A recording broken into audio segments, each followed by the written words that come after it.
Expression Blend provides a large number of designer panels. We're going to focus here on just a few of those: the Objects and Timeline panel, the Projects panel, and the Properties panel.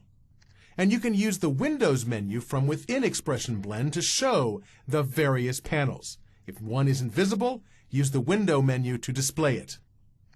Let's start with the Objects and Timeline panel. This panel shows information about all the objects in the workspace's visual tree. All the objects that make up the user interface, that is. It allows you to work with animations. That's beyond the scope of this content. We'll talk about that in a later section, but for now we'll skip over that. It's much like the Document Explorer in Visual Studio. You can investigate each and every object within the user interface.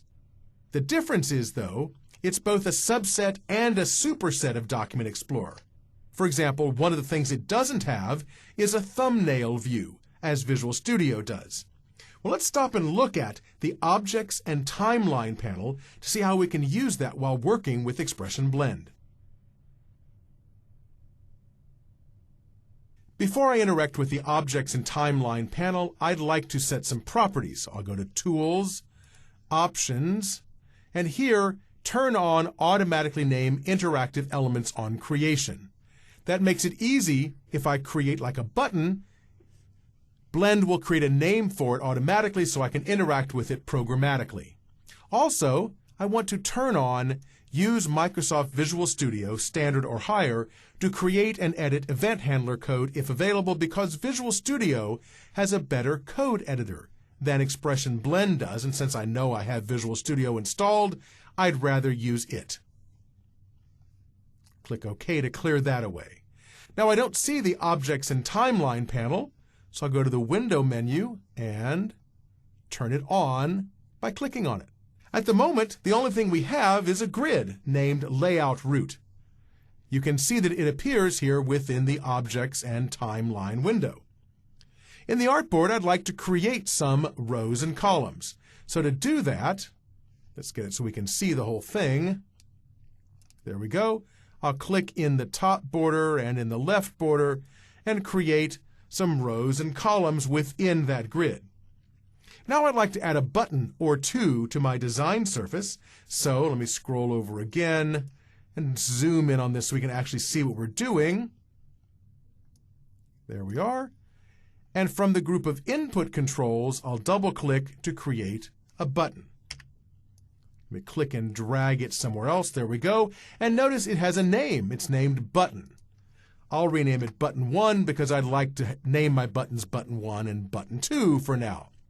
I'd like to create a copy of this button, and I could copy and paste it, but I don't have to.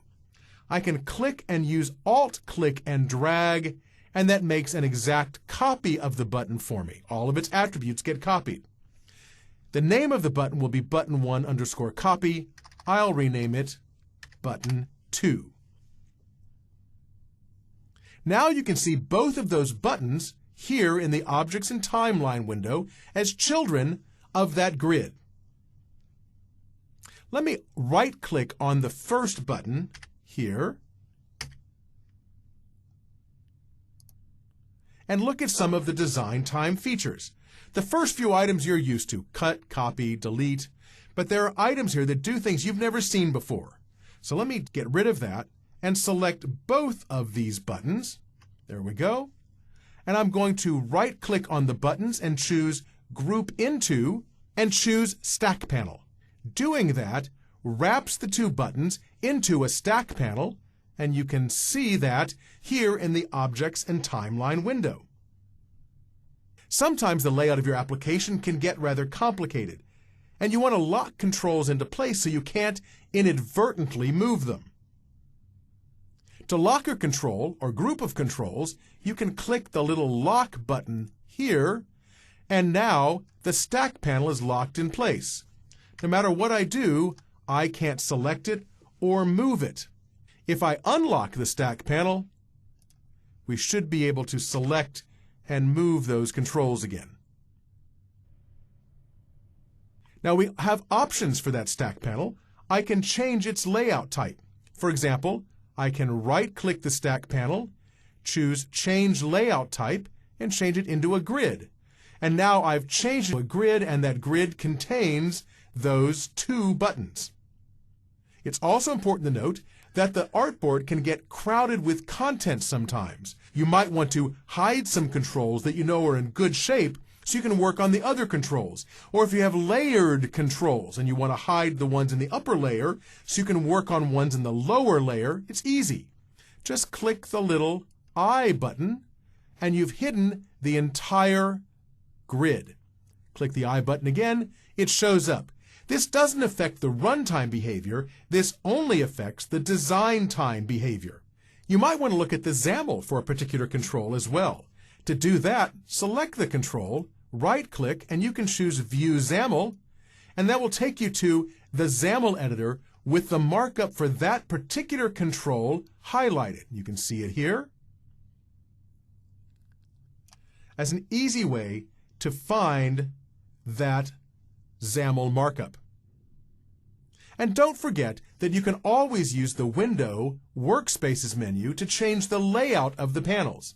I'm working in Design View here, but I could go to Animation Layout, which gives me the objects and timeline sort of in a layout like this, or go back to the original layout if that's what I want to do. The Projects panel in Expression Blend is much like Visual Studio's Solution Explorer window. It displays information about all the files that make up your project. You can use the Window Projects menu item to display this. It also allows you to drag and drop images and other resources into the panel, and you can also link to an existing item, which makes it easy to link to, like an image that you want to not copy into your project but link to. You can also integrate Blend in Visual Studio. Expression Blend provides a great environment for designing XAML applications, but support for coding is not as strong. It includes a rudimentary code editor, and you can edit both Visual Basic and C# code, but it's not nearly as rich as is Visual Studio. You'll most likely use both products together, and it's easy to switch back and forth. You can run the project from either environment. Updates are tracked in both applications. One thing to note, though, is you can't debug from within Expression Blend.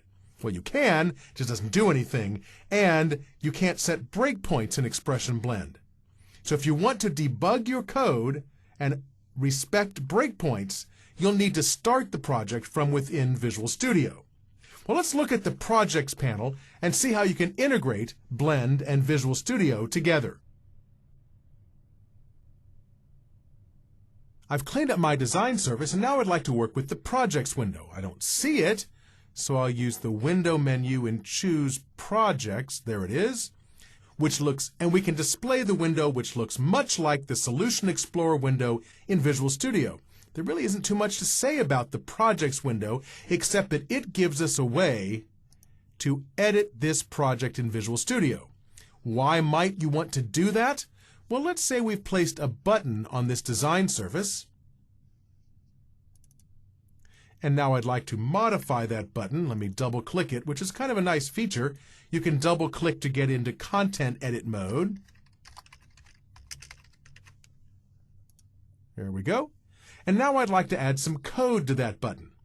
Well, I could do that here in Expression Blend, but it's a lot easier in Visual Studio, and you can debug better in Visual Studio. So I'm going to save the project, and then right-click and choose Edit in Visual Studio.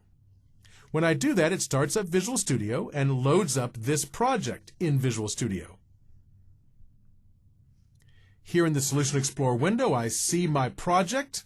Let me double-click main-window.xaml, and there it is with the button in place. That doesn't seem quite right. I must have gotten it off the edge of the screen, but it allows me to also prove that I can change it in Visual Studio. It'll show up in Blend with the changes. But I also want to double-click to add some code.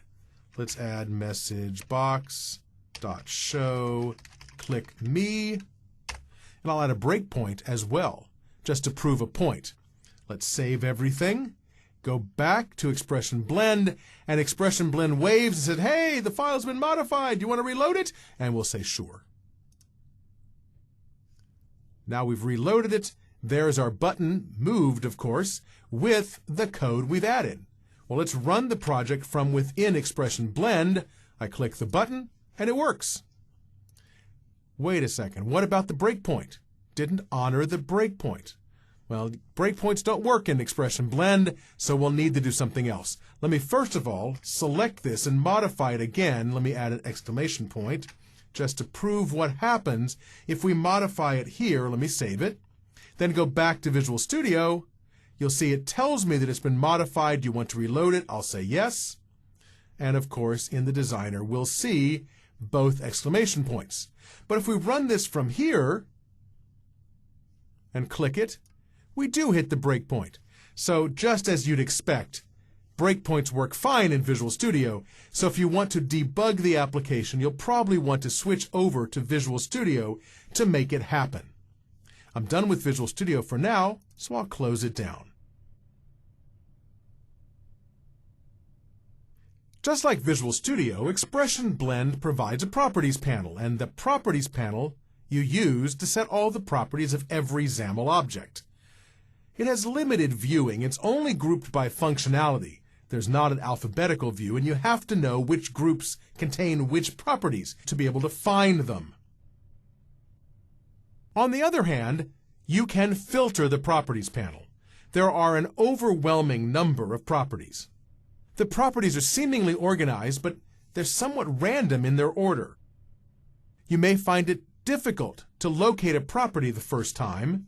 For a button, for example, where do you find the content property? Yes, you can double-click the button to set the content property, but what if you want to find it in the Properties panel?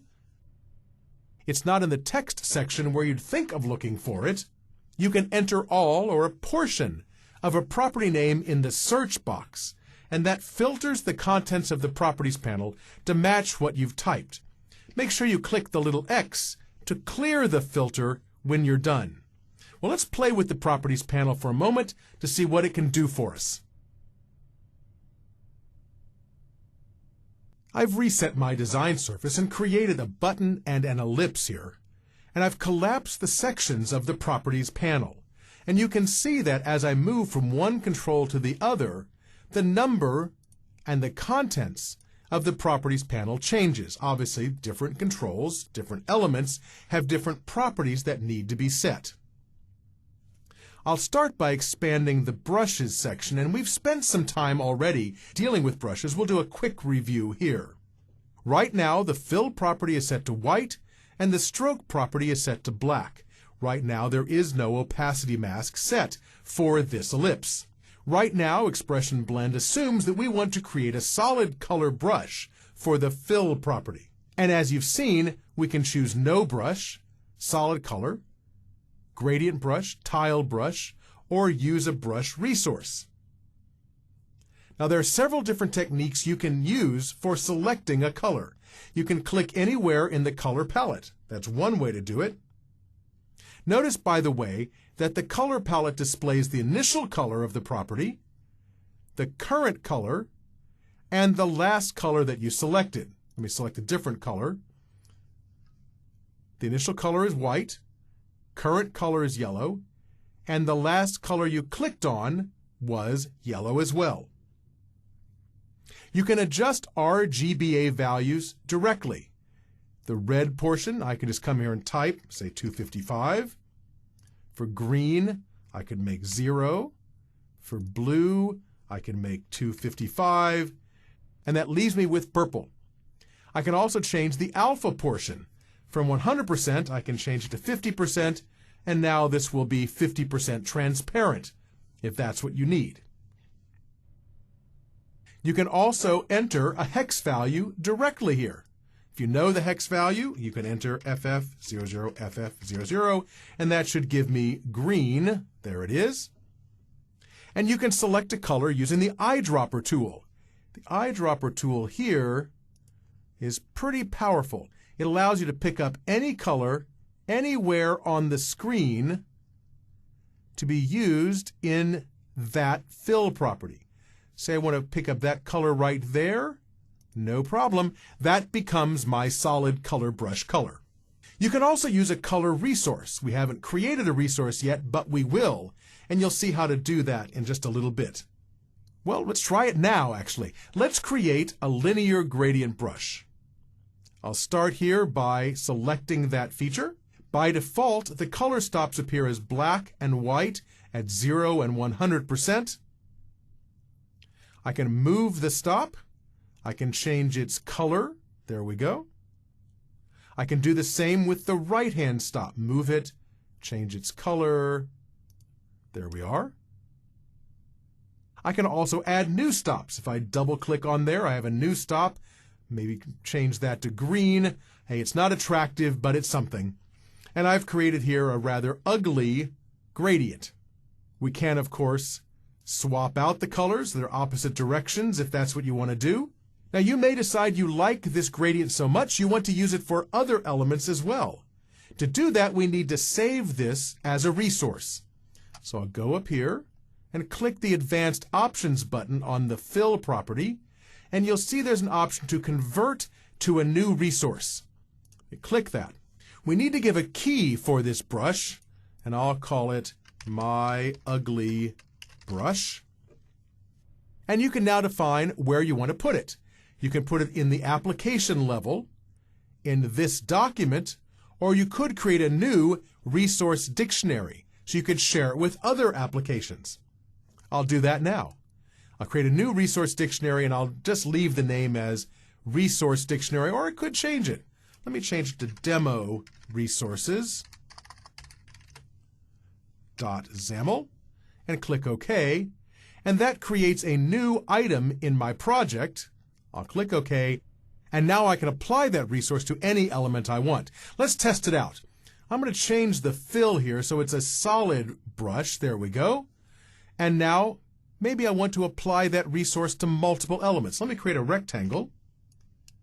There's a rectangle. Of course, it gets the same fill I currently had selected.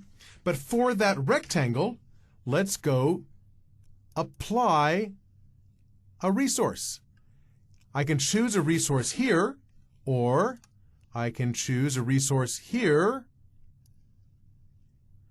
Looks like it doesn't show up as a color resource because it's not a color resource, it is a brush resource.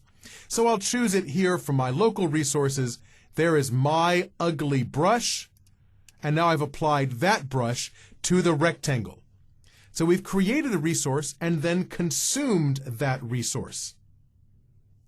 You know why I couldn't find it? Because I was looking at color resources. I would need to choose brush resources to see it, and of course, there it is, like it should be.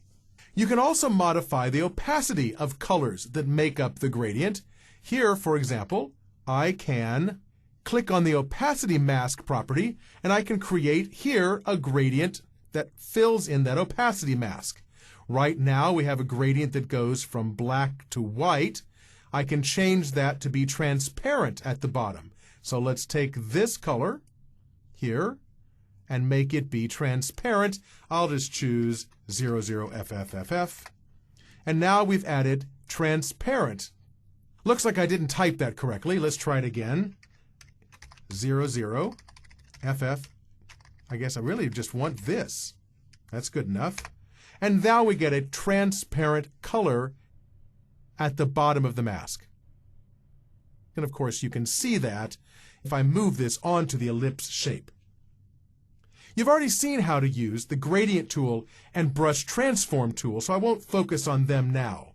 But combined with what you've learned here, you know pretty much everything you need to know about working with gradients and the brushes section of the Properties panel. We'll look at more sections in the Properties panel, but I need to talk specifically about the Transform section because it has some useful tools. There are lots of different types of transformations you can make on controls, including render transforms and projections. Normally, you use render transforms for temporary changes and animations, and those include translate, rotate, scale, skew, center point, and flip. Well, the center point and flip are not standard transforms, they're just there to help you with transforms. You can also add projection transforms, and normally these are used to add 3D effects. Those include rotation, center of rotation, global offset, and local offset. And all these are available to you in the Properties panel. Let's look at the Transform section and other sections, including Appearance and Layout, and see what's in there. If we expand some of these sections, we'll see what kinds of properties are available. For example, for the button under Appearance, we see opacity, visibility, border thickness, and effect. And we have advanced properties we can show as well, like clip to bounds and snaps to device, whatever that is. Snaps to device pixels. There we go.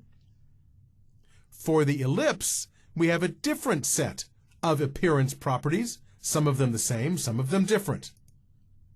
For layout, we have width and height, row and column, z-index, horizontal alignment, vertical alignment, and margin properties. It's useful to look at the advanced options here because here you'll find the reset option to reset it back to the default values. That can be useful as well. All properties have that reset option. Under Common Properties, we'll find for the ellipse, we'll find cursor, data context is enabled in tooltip, and some advanced properties. For the button, we'll find a slightly different set of properties under Common. Under Text for the button, we have options to change the font size, whether it's bold, italic, or underline. We also have the option to bring up the Font Manager, because not every font is embedded in every application. If you want to ensure that a given font is embedded within the application, you can control that behavior here.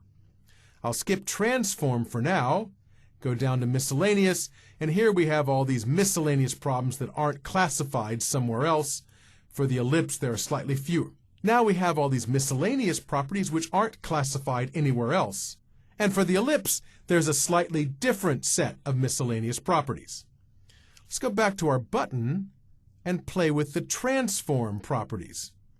There's a nice user interface here for dealing with transforming this button. You can choose a skew transform, a scale transform, or a rotate transform, along with setting the center point and flipping it. So let's try a rotate transform. And I'll choose an angle like 45 degrees. And now we've rotated that button 45 degrees. We can scale it as well.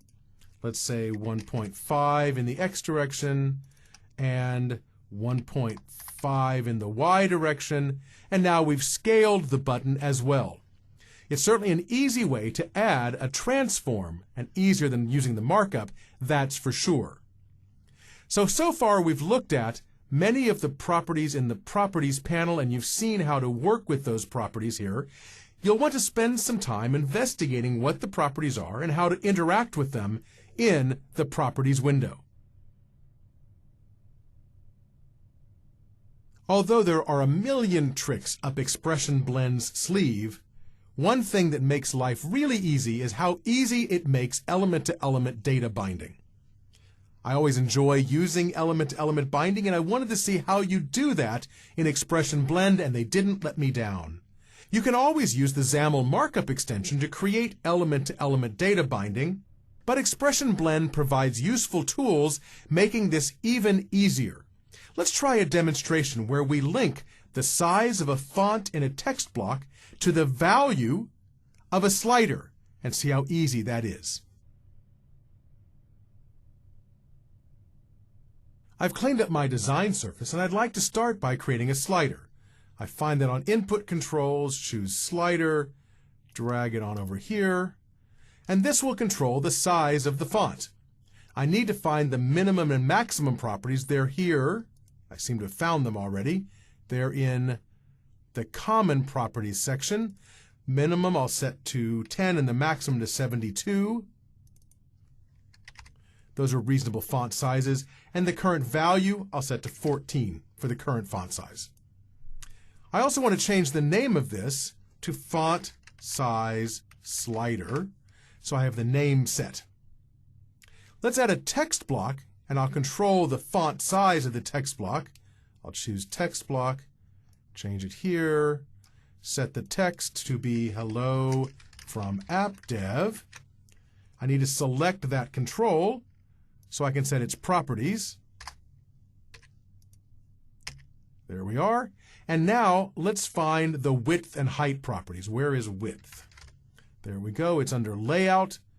So I'll unfilter and look in layout. There it is, width and height. Now notice to the right of each property there is this crossed arrows, which allows us to set this to auto. So if I click on that, it sets the width and the height to auto, so they're just big enough for the text that appears within them. Now I need the text section, and I need the font size property.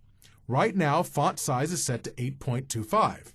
I'd like to bind that to the value of the slider. Well, that should be easy.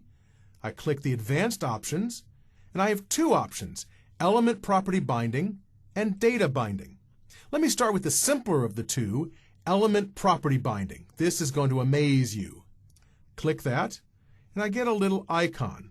What I want to do is point at the thing I want to bind the property to.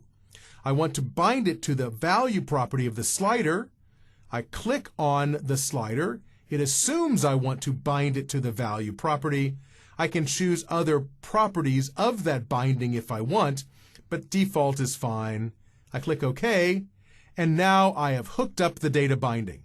If you want to see it in the markup, you can see that for the text block, you can see the font size is set to a binding to the value property for element name slider.